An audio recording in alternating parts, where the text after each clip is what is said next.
And starting with Maxi Kleber, coming off the worst season of his entire career by far, only averaging 3 points per game, 3 rebounds per game, 1 assist per game, and shooting a paltry 38.5% from the field, and an even worse 26.5% from 3. Again, by far the worst of his entire career here, having another injury-riddled season, only playing 34 games and didn't play a single regular season game after being traded. Kind of came back in the postseason for I think 5 minutes in Game 5 of the Lakers' playoff defeat to the T-Wolves, but obviously went through another bad year and another injury-riddled year too. So I guess only going up from that point, and that maybe could be something the Lakers need here. I mean, with a healthy Maxi Kleber and what he's I guess offered in the past, that's something they really don't have on their team right now. A guy that can play at both center and power forward in pretty much every matchup, offering both a little bit of rim protection and switchability at the 5. Then on top of that, being a good floor spacing threat. Like I said, didn't shoot well last season, but is a 34.5% 3-point shooter, rather 35.4%, let me correct that. Is a good corner 3-point shooter, traditionally a pretty good catch and shoot guy and does space the floor pretty well.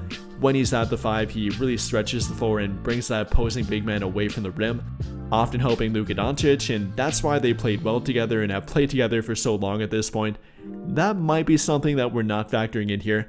I mean, if the Lakers would trade him and not replace him with that kind of player, either through trade or the free agent market, then they really don't have that option in their rotation. I mean, they're not getting that with DeAndre Ayton, not getting that with Jackson Hayes, obviously not getting that with Trey Jemison or Christian Koloko if they bring him back. So he's kind of their only option for a switchable, floor spacing big that can play at both the 4 and 5 depending on the matchup, which definitely is a valuable thing to have in today's NBA. Whether you're talking about playing a small ball team like Golden State, that's a matchup where Kleber can definitely play the 5 for them and actually be a pretty big 5 in that matchup, or then playing against a really big team like the T-Wolves or the Rockets, for example, maybe having Kleber as a power forward option in that kind of matchup, stretching the floor but also offering some additional height and length at that power forward spot. That's something that Kleber can offer. Not only that though, but talking about his skill set and how valuable that can be come playoff time, it's so hard to find a player that can play at both the 4 or 5 depending on the matchup, play at the 5 and actually offer floor spacing ability, still being big enough to play at that spot in majority of matchups.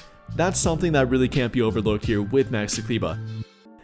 And on top of that, he's actually been a pretty good playoff performer. In 45 playoff games so far, Kleber's averaged roughly 6 points per game, 4 rebounds per game, shot a very good 39% or near 39% from 3, 44% from the field, and all around has been a pretty good role player option. Has even started a few games, starting 10 of the 45 games, playing even more during the postseason than he has during the regular season, 24 minutes per game compared to roughly 22 during the regular season. That's something that not many players and not many role players can really say. That they become more valuable and arguably more productive during the postseason compared to the regular season, but Kleber actually can make that argument. So between that, his skill set, the relationship between himself and Luka Doncic, the fact that they played together for nearly a decade now at this point nearly, that's a lot to say for Maxi Kleber and definitely does have an argument for keeping him rather than trading him either right now or at the trade deadline, which would obviously be a tough conversation and tough conclusion to come to. I get it, again we talked about it, we have talked about it, they might need his salary in a trade to get a decent role player or make a bigger trade for that fact. It might come down to that. But if you want to make the argument to keep him, I think you definitely can. Everything that we talked about here, or maybe even simply the fact that they don't have a player like him, you can make that argument. And according to Dan Wilkie of The Athletic, the Lakers actually believe in him too, saying quote unquote, they believe in Maxi Kleber's value as a stretch big. He's recovering well from foot surgery last January and could give them another dimension in their center rotation. So like we talked about, they definitely do value him in some kind of way here, even apart from the expiring contract and what he might be able to get them or help them get through a trade. There is some value to be had here with Maxi Kleber. You know, it really all comes down to simply health for him. Like I talked about, only played 34 games last season, but even beyond that, has not hit the 50 game mark in roughly 4 years now, going all the way back to the 2021-22 NBA season, where he only played 59 games and 50 the year before that one, only averaging roughly 45 games per NBA season. So that's really what it comes down to and kind of the argument both for and against Kleber.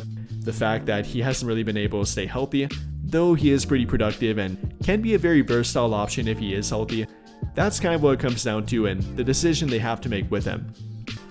You know, I've seen this picture floating around of Maxi Kleber working out, and not to mention looking pretty jacked, and it kind of got me thinking, if they don't trade him and if they actually keep him, could they get more value out of him, and actually could it be a good move for their team?